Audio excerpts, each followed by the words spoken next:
In business, some deals happen because companies want to grow. Others happen because they have no choice. Canal Plus's $3.17 billion acquisition of MultiChoice is one of those deals. The French media giant now owns the company behind DSTV, GoTV, Showmax, and SuperSport, creating an entertainment business with more than 40 million subscribers across nearly 70 countries. But the story actually began over 40 years ago, when two companies, born thousands of kilometers apart, unknowingly started building opposite sides of the same empire. In 1984, France had just 3 television channels. Television was free, government-controlled, and everyone watched the same thing. Then, André Rousselet and Pierre Lescure asked a question. What if people paid for TV? That became Canal Plus. Instead of selling television, they sold exclusivity through a decoder box. By the late 1980s, Canal Plus had crossed 1 million subscribers, proving people would pay for better entertainment. Interestingly, while Canal Plus was celebrating its first million subscribers in Europe, another idea was taking shape nearly 9,000 kilometers away. In South Africa, Koos Becker had just returned from the United States after seeing HBO's subscription model. His belief was simple.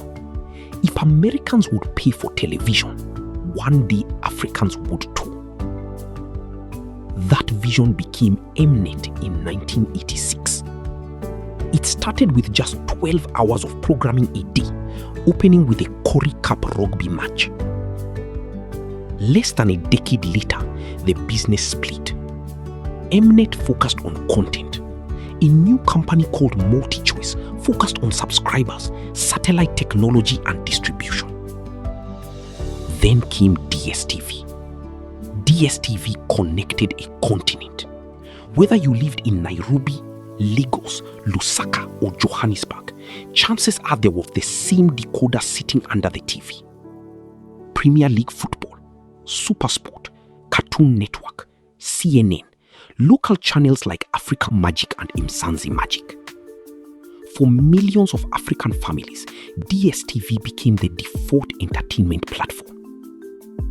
Meanwhile, Canal Plus was quietly building its own dominance across French-speaking Africa. One company owned Francophone Africa. The other dominated Anglophone Africa. For decades, they grew side by side. Then streaming arrived. Netflix, YouTube, cheaper smartphones. Suddenly, viewers no longer wanted schedules. They wanted choice. At exactly the same time, sports rights became more expensive than ever. MultiChoice responded with repeated price increases. In Kenya alone, DSTV premium rose from roughly 7,500 shillings in 2022 to almost 11,700 by 2025. Customers walked away.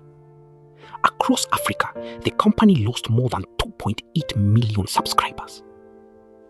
Ironically, this is exactly when Canal Plus became interested, because MultiChoice owned something almost impossible to rebuild: Africa's biggest sports rights portfolio, decades of customer relationships, broadcast licenses, and one of the continent's strongest distribution networks. Canal Plus had already been quietly buying shares. In 2024, it made its move. A mandatory offer of 125 Rand per share, valuing MultiChoice at around $3.17 billion.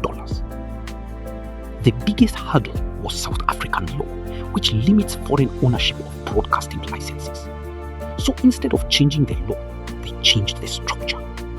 The broadcast license stayed under South African control, while Canal Plus took ownership of the wider business. By July 2026, the deal was complete. So what happens next? The strategy is already becoming clear. over 100 million euros in fresh investment. DSTV prices frozen in several markets. Showmax being integrated into DSTV Stream.